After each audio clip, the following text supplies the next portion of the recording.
So in this InDesign tutorial, I'm going to run through creating a text frame, placing text and formatting text. So I'm starting off with a basic broadsheet layout. You'll see here I have 6 columns instead of the usual 8, as the copy of the Telegraph which I'm emulating today uses 6 columns, you'll see here. So first of all, to create a text box, use the Type tool, or you can use the shortcut key T. So I'll drag a box to create my text box, like so. The next thing I want to do is make sure that I have the correct number of columns in my text box. So I can go to Object, Text Frame Options.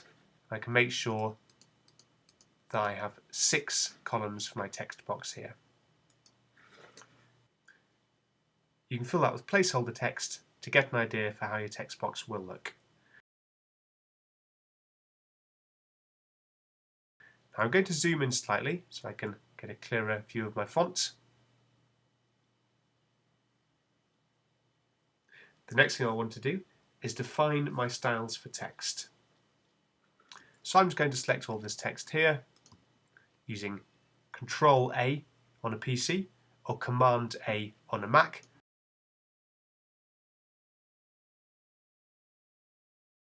Alternatively, you can highlight all the text like so. Now in the character pane over here, you can choose your font size, you can choose your leading and other variables. So the font I'll be using today is Times. I'll use regular. Now the font size should be 8.6, and the leading, now it's very important to place a value in the leading box. You can't use auto leading. I'll set that to 9 points. Next, I'll need to set the paragraph style, so I can click on Paragraph. Now make sure that you justify the text with the last line aligned left, and ensure you align to baseline grid, like so. Now I'm just going to add a little more placeholder text, just to fill that out a bit more. And to save this paragraph style, so that I can use that again quickly and easily in the future, you can go to Paragraph Styles, use this button here to create a new paragraph style. You'll see Paragraph Style 1 down here has just been created. If you double click on that, you can name the paragraph style. So I'm going to name that Text 01 for easy reference. And you'll see here it confirms the settings. So it's based on no paragraph style. Same style with Times as the font, 8.6 point font, 9 point leading, align justified last left, and the grid alignment is baseline. So you can check that's correct. Click OK, and that's now saved. What this allows you to do, with some text selected, you can quickly change between different paragraph styles, rather than having to type in all of those settings every time round. Now if we look at our example again, the Telegraph, you'll see that most paragraphs are indented at the beginning of each paragraph. So I'm going to create a second paragraph style which has a 3mm indent on each first line. So again, I shall highlight some text as an example. I shall go to Paragraph. I shall increase the first line left indent to 3mm, and you can see that start to indent by 3mm as desired. Again, I go to Paragraph Styles, create a new paragraph style, and I'll call this one Text 02. Again, looking at my example of the Telegraph, I can see the first paragraph isn't indented, and thereafter it is. So if I were to simply highlight this first paragraph and choose Text 1, it isn't indented, and the rest of my paragraphs use Text 02 with the first line indented. If you wish to amend the size of a text box, you can do so by using the Selection tool.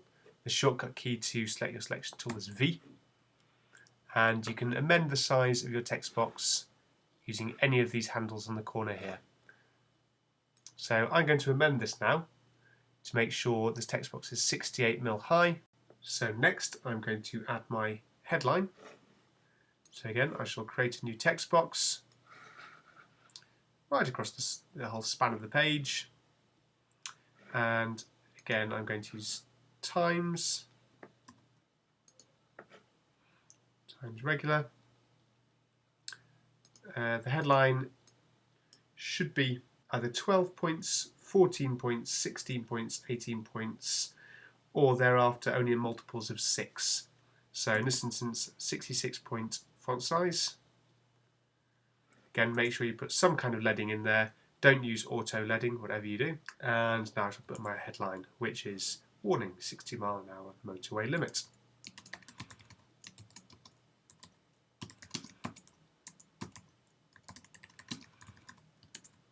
Like so. One thing is, I've used regular when the font should be bold. So if I highlight my text, I can change this here to bold, like so.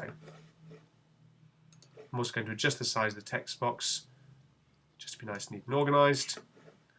Also under paragraph, I'm going to make sure it's aligned to baseline grid, just to tidy up the text box slightly and make it easier to work with. And I'm going to save that as new paragraph style. And I'm going to call that headline. Next, the byline, which again I shall create a text box beneath. In this example, it's a single line that's quite small.